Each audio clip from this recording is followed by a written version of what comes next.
Assalamualaikum warahmatullahi wabarakatuh.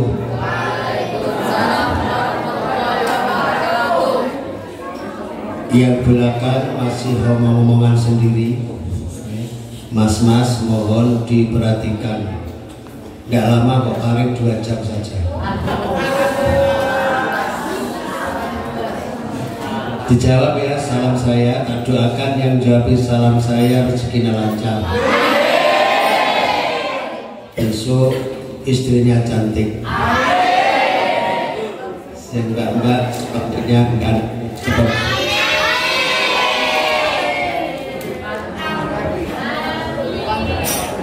Assalamualaikum warahmatullahi wabarakatuh.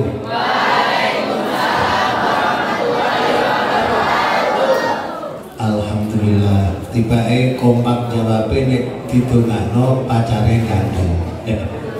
Sekali lagi ya. Assalamualaikum warahmatullahi wabarakatuh.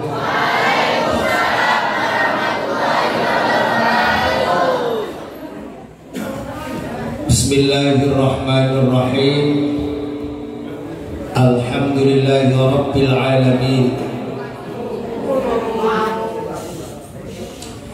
Allahumma salli ala sayyidina wa maulana Muhammadin wa ala alihi wa ashabihi ajma'in. La hawla wa la quwwata illa billahil aliyyil azim. Amma ba'du. Para kiai, khatib Ma'had Sabilur Rasyad, beliau Kiai Haji Marzuki Mustamar bersama keluarga ingkang tansah kula mulyakaken. Kiai Haji Ahmad Warsito bersama keluarga ingkang tansah kula mulyakaken. Ibu Nyai Hidayatul Hikmah bersama keluarga ingkang tansah kula mulyakaken. Seluruh Dewan Asatidz SMP I, ada I-nya ya? SMPI Sabilur Rasyad, lebih-lebih mudir Madrasah Al-Madrasah Mutawassithah Sabilur Rasyad, Ustadz Islahuddin. Dan tidak lupa anak-anakku semuanya, santri putra, santri putri yang mudah-mudahan dirahmati oleh Allah Subhanahu wa ta'ala.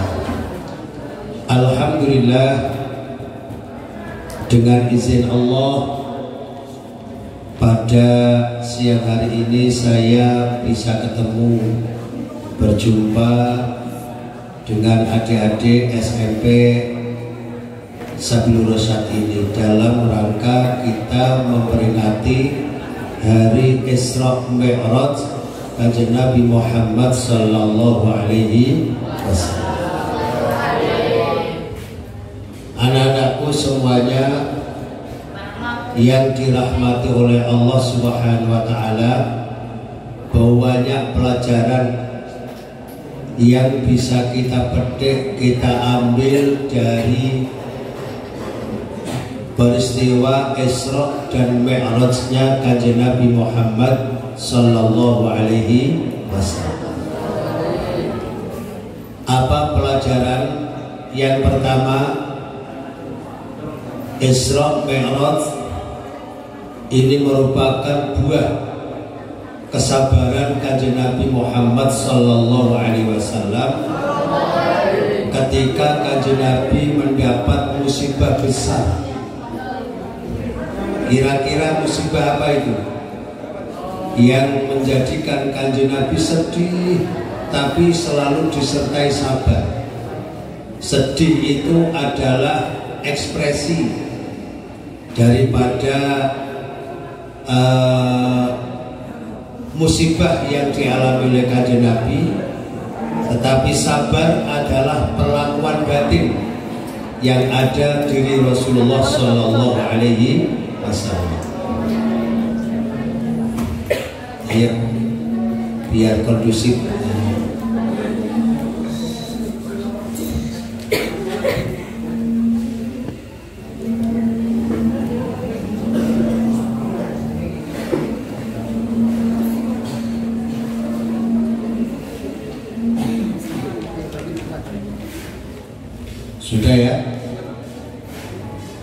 Nah, pelajaran yang pertama adalah kesabaran Rasulullah Sallallahu Alaihi Wasallam. Ini juga patut kita jadikan teladan. Rasulullah Sallallahu Alaihi Wasallam itu sedih, tapi sedihnya bukan karena tidak ridho, tidak ikhlas, tidak sabar, tidak. Karena antara sedih dengan ikhlas itu, dengan sabar beda porsi.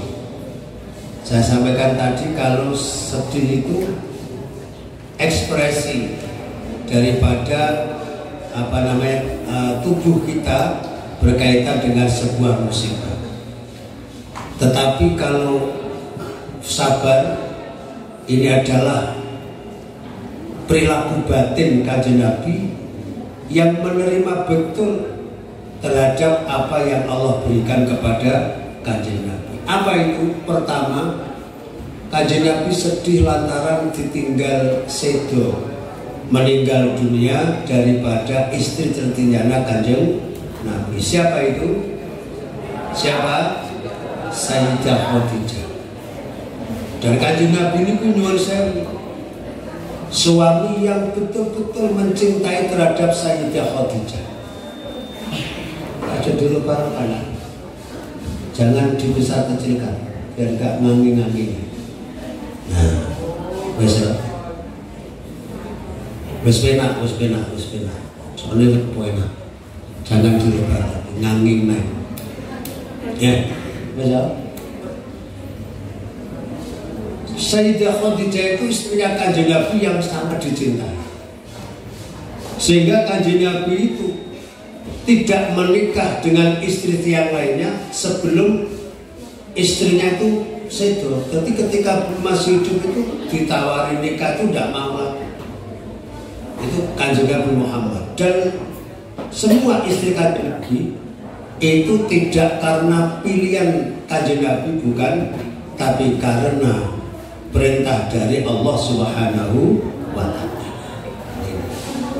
Nah, istri yang selalu membela Kanjeng Nabi dikala Kanjeng Nabi susah, dikala Kanjeng Nabi duka.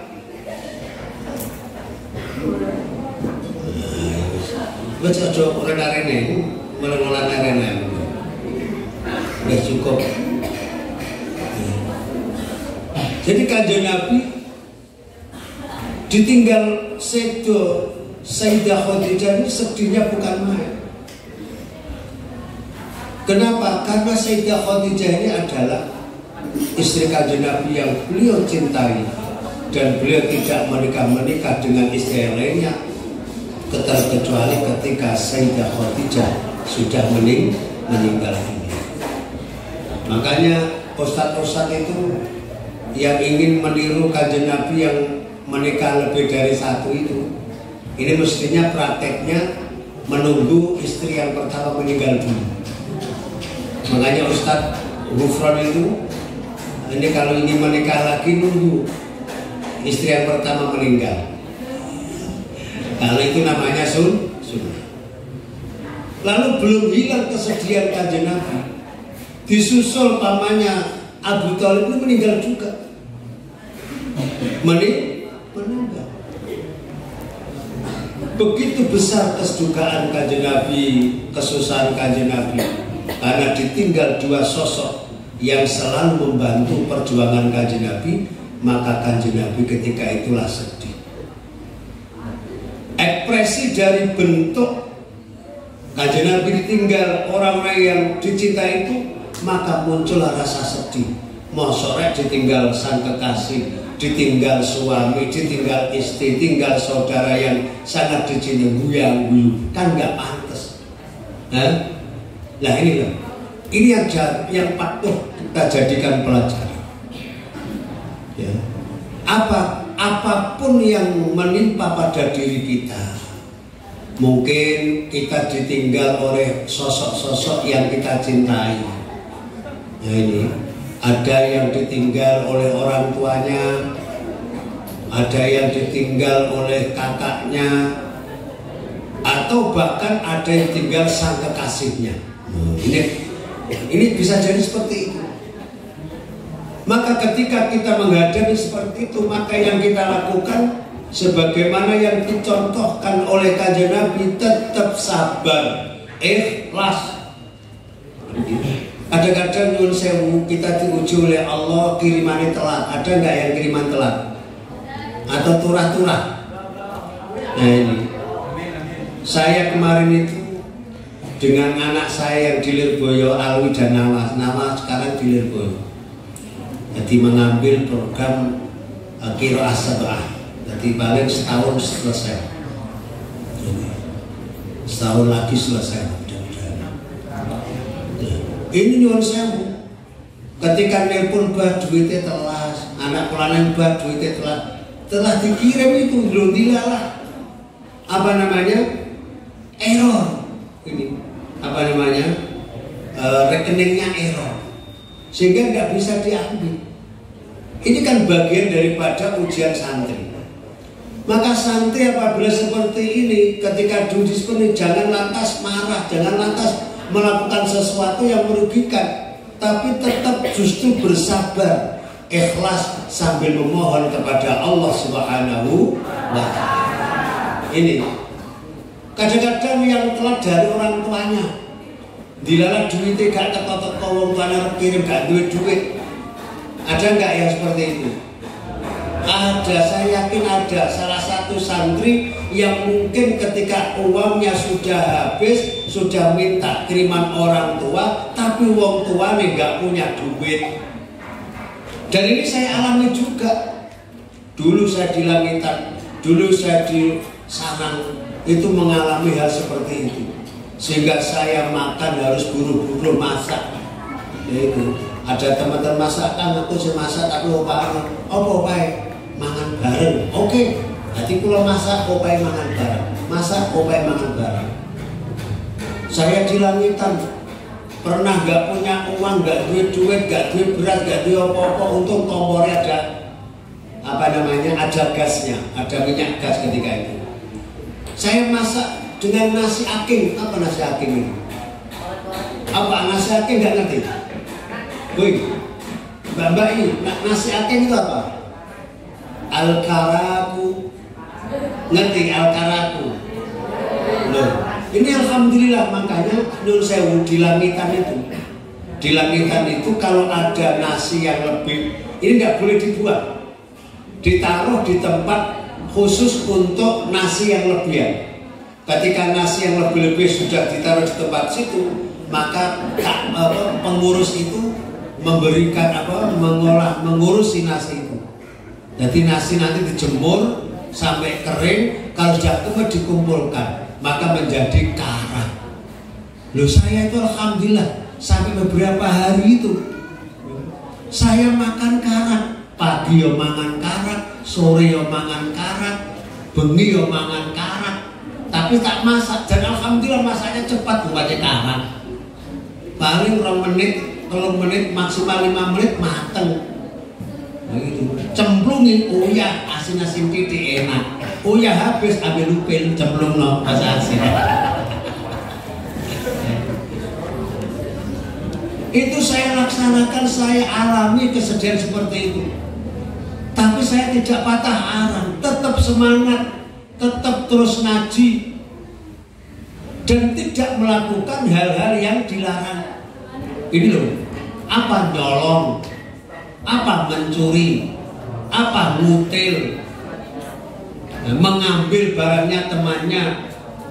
Ini jangan sampai, ya, jangan sampai, harus sabar. Ini adalah bagian daripada ujiannya kalian semua ketika menempuh atau ketika menempuh pendidikan di pondok pesantren ini. Pasti akan mengalami hal seperti itu. Ujian itu banyak sekali. Maka ketika panjenengan diuji seperti ini, maka harus sabar sambil memohon kepada Allah, memohon pertolongan kepada Allah. Mudah-mudahan uang tuane rizkine diberikan lancar. Ini yang pertama. Mungkin Nun Sewu ada santri-santri yang diuji oleh Allah, panggah dedelai sinau bolak-balik panggah enggak masuk. Ada enggak seperti ini? Dulu saya itu ngaji di sarang, ngaji di langitan.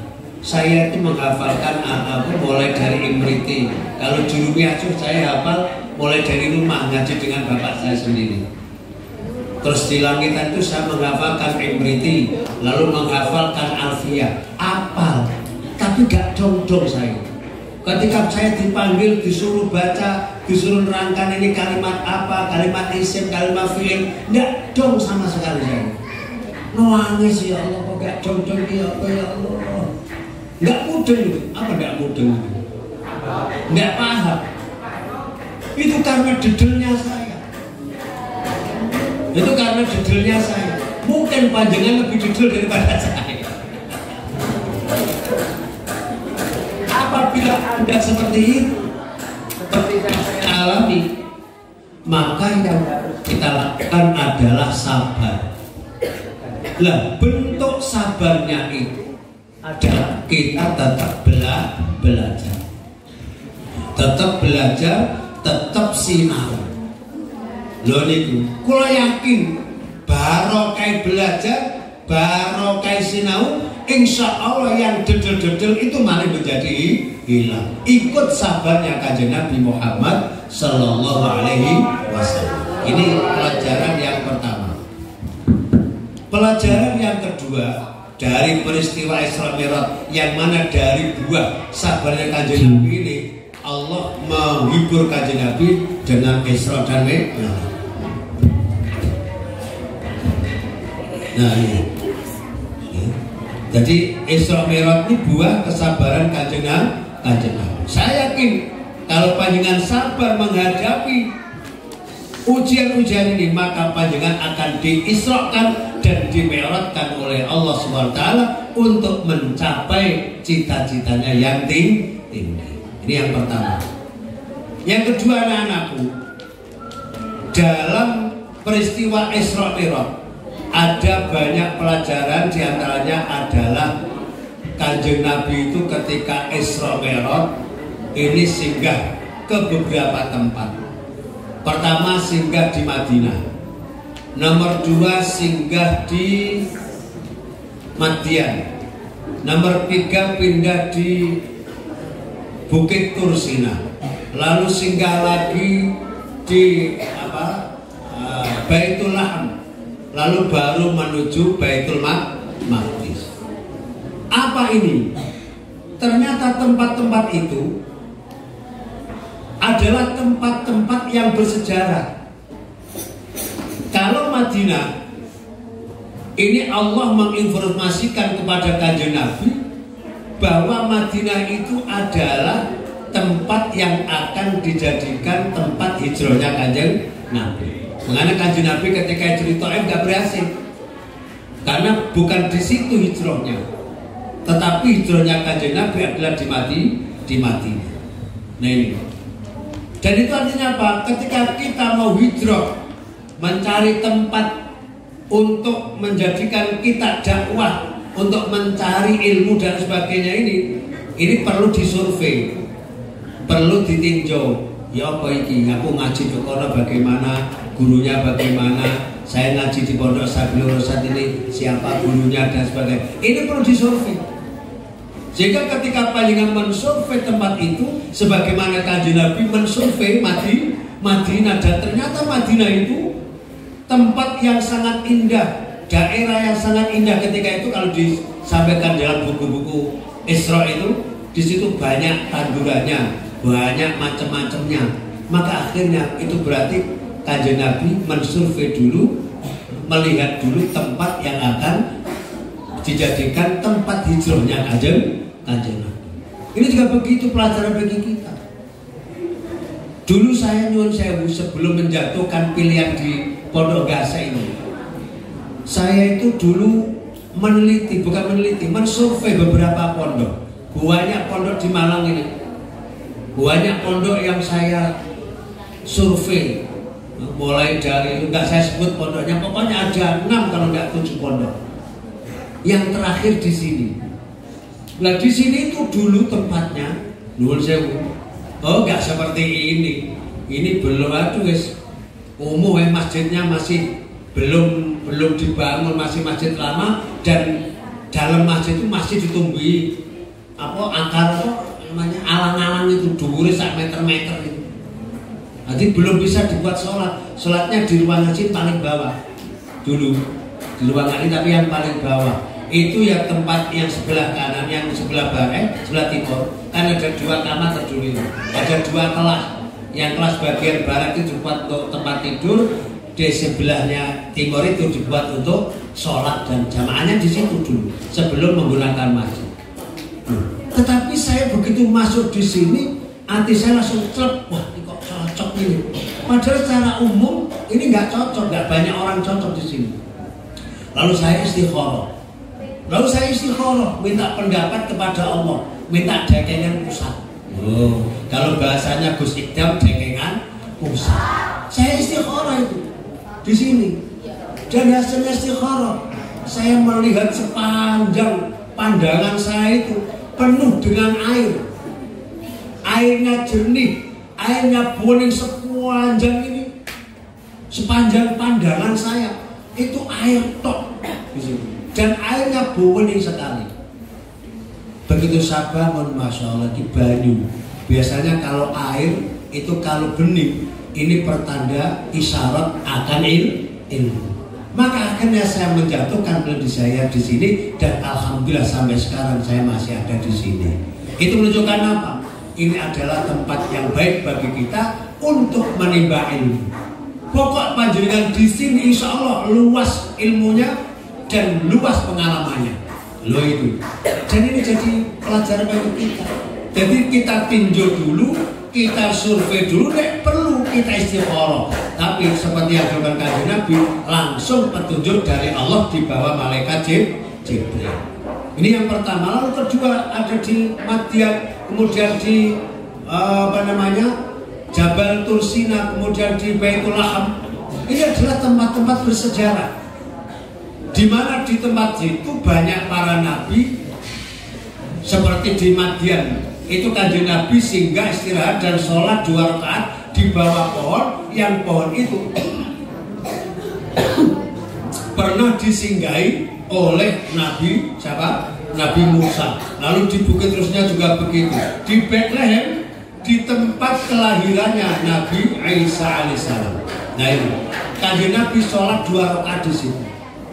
Nah ini pelajaran bagi kita, bahwa kita itu penting, perlu banget untuk at-tabarruk, ngalap barokah terhadap tempat-tempat yang tempat itu dianggap mustajabah. Nabi Zakaria ketika lama tidak punya anak. Ini Nabi Zakaria ketika lama tidak punya anak, lalu kepengen punya anak, beliau mohon kepada Allah di ruangan, di kamar, yang mana kamar itu pernah ditempati siapa? Sayyidah Maryam. Di tempat itu Allah memberikan makanan dari surga. Di tempat itulah Allah mengurusi Bunda Maryam, dan pada akhirnya beliau hamil tanpa punya suami, lalu melahirkan di luar. Nah, ternyata Nabi Zakaria itu mandi doanya, dikabulkan doanya, dan akhirnya diberikan putra yang namanya Nabi Yahya. Itu ketika beliau setelah berdoa di kamarnya Bunda Maryam. Ini ngalap barokah. Nah, ini juga perlu kita lakukan. Yai Marzuki ini beliau telah bertabaruk di tempat kamarnya Mbah Yai Hamid Pasuruan. Beliau cerita kepada saya, aku wis pernah nih sholat di kamar Mbah Hamid, ngalap barokah di kamar Mbah Hamid. Beliau tanya kepada Gus Idris, Gus, dalam kamar Mbah Yai Hamid apa tasih wonten? Oh tasih Yai. Niku mboten direhat, niku diaslikan, dibuat asli, diantikan. Jadi akhirnya beliau sholat di situ, tempatnya di situ, dan di sajadah yang dulu sajadah itu dibuat sholat oleh Mbah Yai Hamid Pasuruan. Nah, saya mau ikut seperti itu, saya masih takut, masih takut sama, karena belum kenal dengan Gus Idris, padahal saya itu berkali-kali sowan kepada Gus Idris. Ya, termasuk saya dapat ijazah sholawat al-wasilatul ariyah, itu kumpulan sholawat dari Mbah Hamid Pasuruan itu kalau panjenengan lakukan hebat itu. Ya ini al-wasilatul ariyah. Nah ini penting anak-anakku. Kita bertabarruk ngalap barokah. Dulu saya sholat di Masjid Kuba, saya pernah sholat di Masjid Kuba, saya pernah sholat di Masjid Qiblatain, saya pernah sholat di Masjidin Nabawi. Itu saya mencari tempat-tempat yang tempat itu pernah dibuat sholat oleh Kanjeng Nabi, pernah dibuat oleh para sahabat. Ini pasti pernah di imaman, di belakang imam itu, di mihrabnya imam itu pasti pernah Kanjeng Nabi sebelum ngimami sholat di situ. Maka saya sholat di situ. Saya berharap ngalap barokah. Mudah-mudahan dengan itu Allah mengabulkan saya lagi, bisa ziarah lagi ke sana. Loh, alhamdulillah. Pulang dari Mekah sampai rumah 1 bulan berikutnya saya dikasih uang lagi untuk bisa budal haji. Loh, alhamdulillah. Loh, ini barokahnya ngalap barokah. Nah, oleh karena itu ini penting adik-adik. Bukan berarti kita pikiran yang macam-macam. Belajar itu harus, tetapi agar ilmu kita itu lebih barokah, lebih manfaat, maka contohlah Kanjeng Nabi. Ternyata Kanjeng Nabi tidak sebatas ngaji saja, sekolah saja ibaratnya. Beliau punya guru nama Malaikat Jibril, tapi ternyata tidak itu saja. Ternyata Kanjeng Nabi adalah bertabar. Ini penting anak-anak. Kemudian yang selanjutnya yang perlu kita jadikan pelajaran pada Isra Mi'raj, Kanjeng Nabi naik ke langit. Langit pertama macam-macam. Kanjeng Nabi yang pertama ketemu dengan Nabi Adam. Langit kedua bertemu dengan Nabi siapa? Isa dan Nabi Yahya. Langit ketiga Kanjeng Nabi ketemu dengan Nabi Idris. Langit keempat Kanjeng Nabi ketemu dengan Nabi Yusuf. Langit kelima ketemu dengan Nabi Harun. Langit ke-6 ketemu dengan Nabi Musa, dan ke-7 ketemu dengan Nabi Ibrahim alaihissalam. Nah, dari setiap nabi itu Kanjeng Nabi itu didoakan oleh para nabi-nabi itu. Doakan barokah, didoakan manfaat, didoakan mudah-mudahan jadi nabi yang paling hebat. Ini Kanjeng Nabi. Padahal Kanjeng Nabi itu kan Sayyidul Anbiya wal Mursalin, nabi yang paling utama itu Kanjeng Nabi. Tapi ternyata Kanjeng Nabi ketika Isra Mi'raj itu didoakan dan meminta doa kepada para nabi untuk mendoakan beliaunya. Ini juga pelajaran bagi kita. Apa? Ngaji penting, sinau penting, macam-macam penting. Tapi tidak kalah pentingnya adalah mohon doa terhadap guru-guru kita, mohon doa terhadap orang-orang tua kita, mohon doa terhadap para masyayikh, walaupun para masyayikh itu, para kiai itu bukan kiai kita. Nah ini, pertama kita minta doa kepada guru-guru. Panjenengan banyak di sini. Ada Ustadz Rian, ada Ustadz siapa namanya, Silva, ada Ustadz, oh banyak. Ada yang pendekar suwe mandi, itu Ustadz Gufron itu. Nah ini suwe mandi. Ada Ustadz Esra dan banyak, Ustadz Selamat dan sebagainya. Ini perlu panjenengan minta doanya. Makanya nyuwun sewu, kalau ada santri kok belik, kok sampai wani terhadap gurunya, maka ini bahaya. Itu bahaya. Saya pastikan kok ada anak, ada santri kok belik saking belinge, kok menyakitkan hati gurunya, saya pastikan ilmunya gak barokah dan gak manfaat. Itu pasti itu. Ya, ilmunya gak manfaat, gak barokah pasti, karena dia menyakiti gurunya. Padahal guru itu pelantara dia mendapatkan ilmu. Ketika dia sudah menyakiti hati guru, berarti memotong daripada saluran ilmu tadi. Kalau itu terjadi, maka putuslah keberkahan ilmu. Ini nyuwun sewu, kemarin ini kalau anak-anak ini kan belum nyoblos ya kemarin ya. Belum nyoblos. Kalau Pak Rian bolak-balik nyoblos. Kemarin itu nyuwun sewu, kadang-kadang kita memang dalam hal pencoblosan itu kita itu beda dengan, kadang-kadang beda dengan guru kita. Nah ini kita santri-santri Gase ini mungkin juga banyak yang tidak sama. Tapi walaupun mungkin ada yang nggak sama, artinya ada beda dengan guru kita, dengan kiai kita, maka jangan sampai kita itu menyakiti guru kita walaupun tidak langsung. Apa contohnya?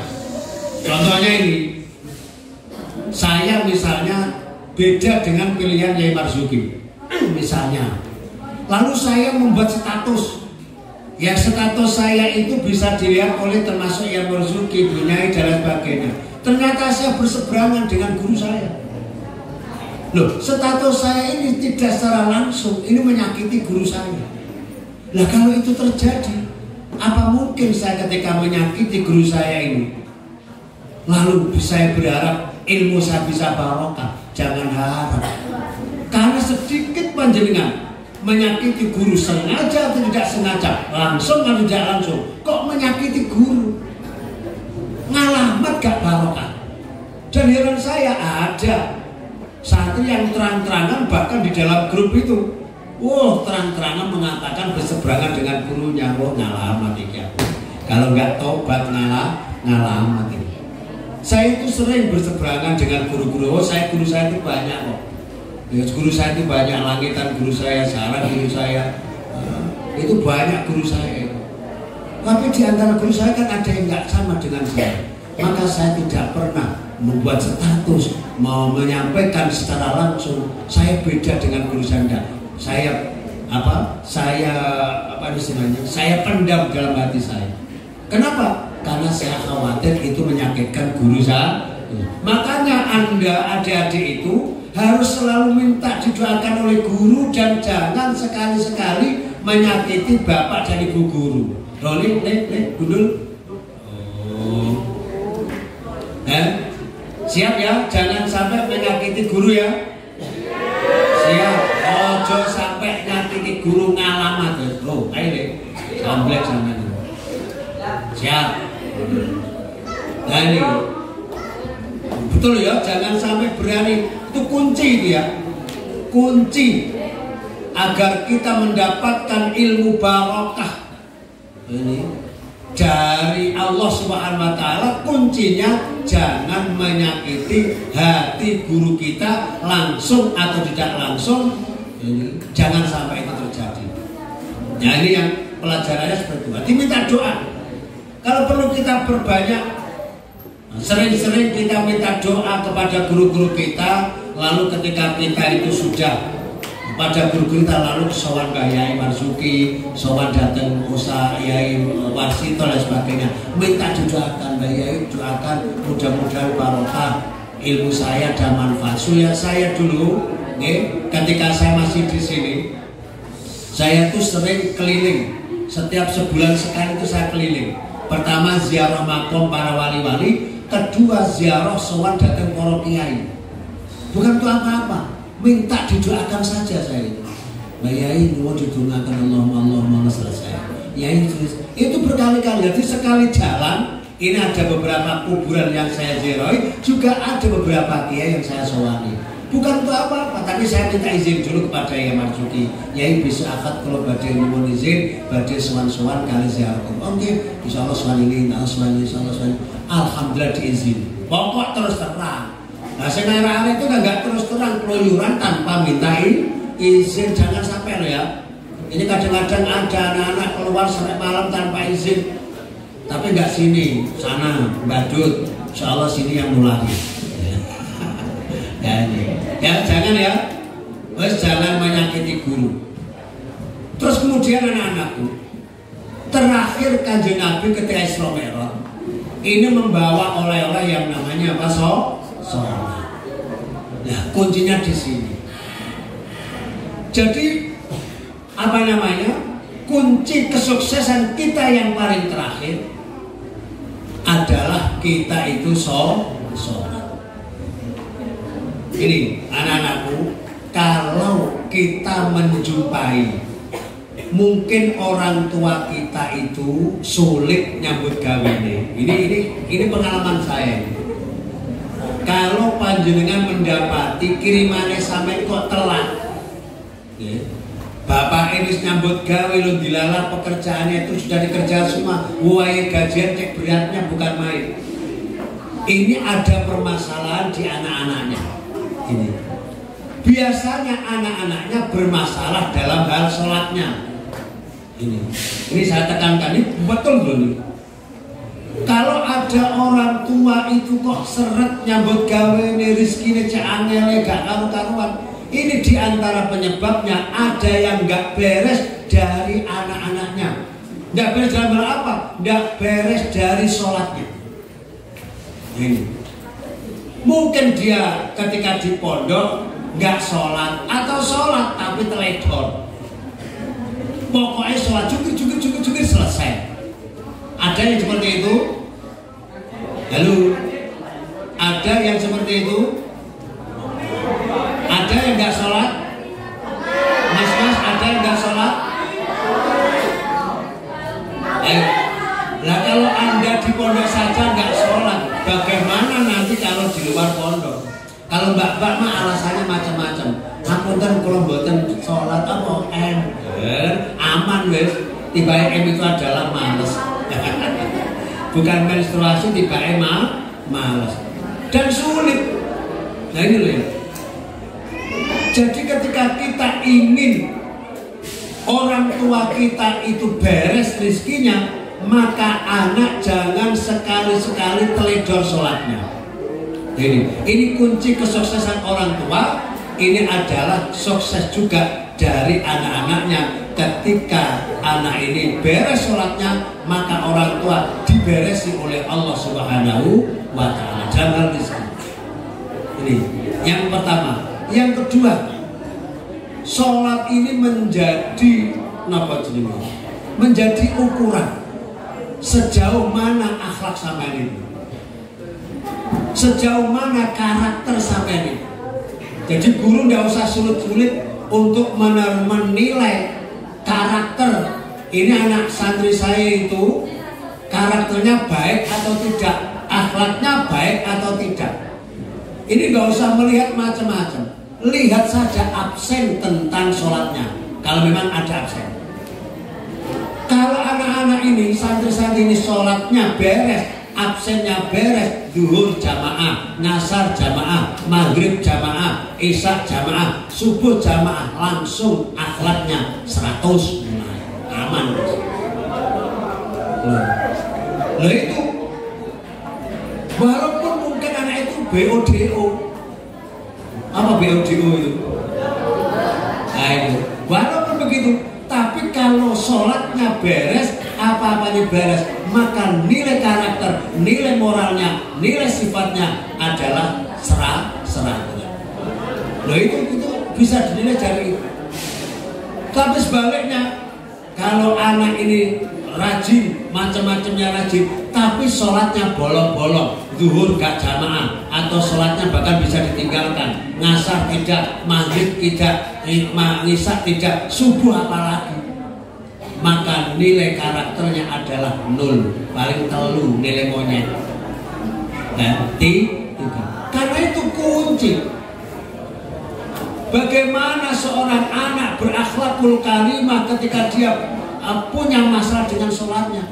Padahal ukuran akhlakul karimah ini adalah bagaimana dia berhubungan dengan Allah Sang Khalik, Allah yang menciptakan kita. Ketika kita terhadap Allah itu baik, maka ketika terhadap orang lain, terhadap sesama umat manusia, insya Allah kita menjadi baik. Tetapi sebaliknya, kalau kita dengan Allah saja nggak baik, apalagi dengan sesama umat manusia. Makanya Pak Rian dulu ketika musyawarah dengan saya ingin menjatuhkan pilihan istrinya, ya Pak Ustadz gini-gini, tahu belum sholatnya beres pokoknya, beres Ustadz lagi terus gitu aja.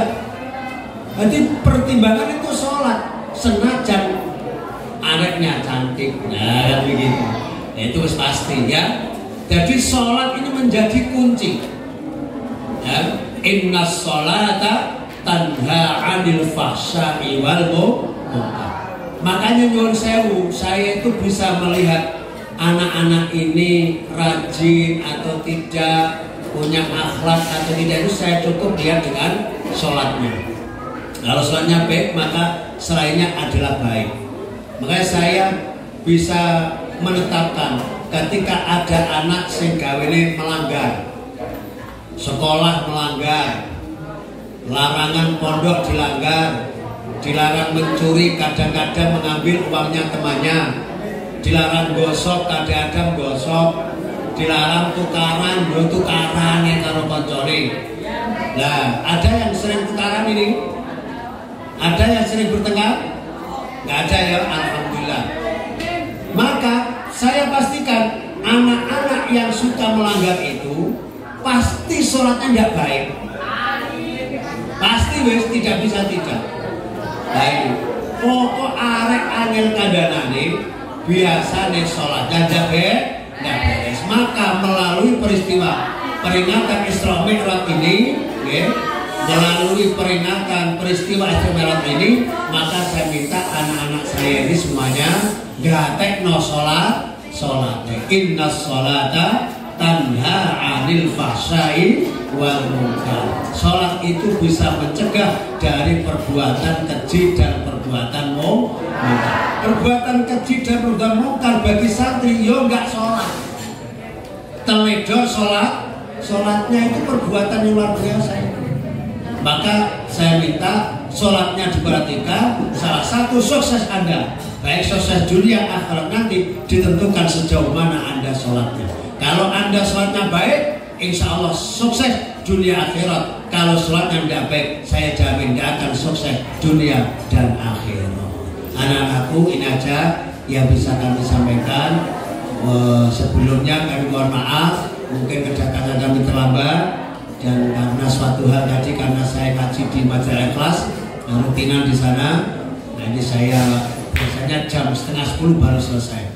Jadi jam 11:10 selesai, saya langsung menuju ke sini. Mungkin panjenengan telat menunggu saya ya. Saya yang telat maksudnya.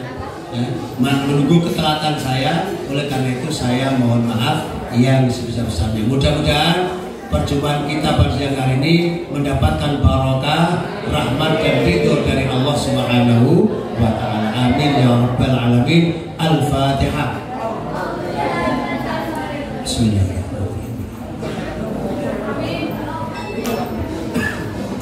Bismillahirrahmanirrahim. Alhamdulillahirabbil alamin. Allahumma shalli ala sayyidina Maulana Muhammadin wa ala alihi wa sahbihi ajma'in. Walhamdulillahil alamin.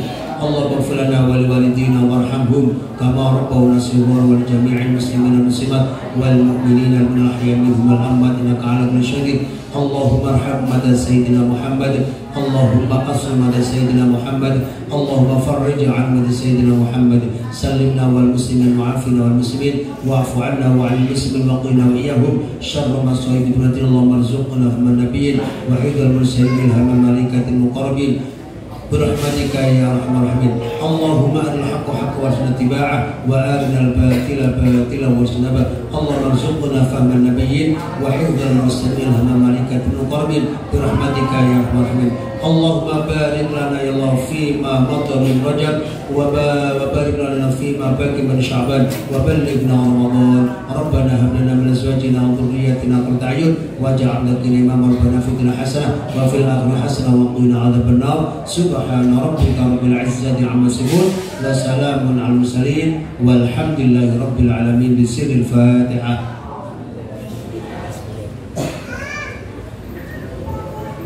Amin. Sebelum selesai, ayo bareng-bareng mau sholawat. Nyerakan kula ya, nyerakan kula. Bismillahirrahmanirrahim. Allahumma salli ala Sayyidina Muhammadin wa ala alihi salata ahli samawati wal ardi ahli samawati wal ardina alaihi wa ajri ya maulana lutfakal khafi fi amri wa arini sirra jamili sun'ika fima amuluhu minka ya arhamar rahimin wa ya rabbal alamin walhamdulillahi rabbil alamin. Nanti insyaallah salawat ini kalau dibaca istiqomah malimono ditambah ya syari'u, jenengan ingin nopo mawon dijabah oleh Allah. Allahumma shalli ala sayyidina Muhammad wa ala alihi salat ahli samawati wal ardina alaihi wa ajri ya maulana lutfakal khafi fi amri wa arini sirra jamil su'ika fi ma amuluhu minka ya arhamar rahimin wa ya rabbal alamin. Mari kita ditambah ya syari'u sebanyak-banyaknya, insyaallah kabul. Dengan kepingin apa saja, penting cerdas, apalagi ditiupkan di air kalau diminum insyaallah dibarengi kecerdasan oleh Allah SWT. Kesulitan apa?